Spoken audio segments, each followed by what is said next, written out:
Ils étaient une centaine réunis place de la République à Lille. Des comédiens, des musiciens, des employés de musées, venus exprimer leur malaise face à leurs conditions actuelles.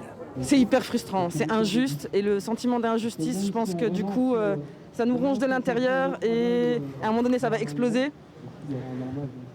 Parce que voilà, c'est incohérent en fait, les mesures qui sont prises sont incohérentes. Beaucoup estiment que le monde de la culture n'est pas écouté et ici les revendications sont multiples, de l'ouverture des sites culturels à la prolongation de l'année blanche pour l'assurance chômage des intermittents. On doit faire 507 heures pour pouvoir bénéficier de l'allocation de Pôle emploi. Quand les lieux sont fermés, quand les tournages sont annulés ou quand les salles de concert ne rouvrent pas, en fait, on est en galère derrière. Entouré d'un dispositif policier important, le cortège a traversé le centre-ville comme un symbole. Alors on n'est pas très nombreux, mais bien sûr que c'est important, même si au fond je pense pas que ça sert à grand chose.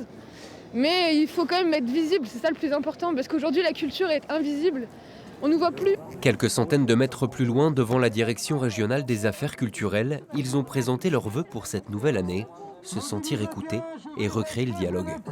Nous, on a énormément de choses à proposer. On peut proposer une vision sur plusieurs années. Ça, on a les idées. Mais avoir des personnes qui sont totalement fermées, en fait, on ne peut pas construire l'avenir du spectacle vivant ensemble, quoi. Que la culture perdure coûte que coûte, plus qu'une envie, l'un des enjeux de cette année 2021.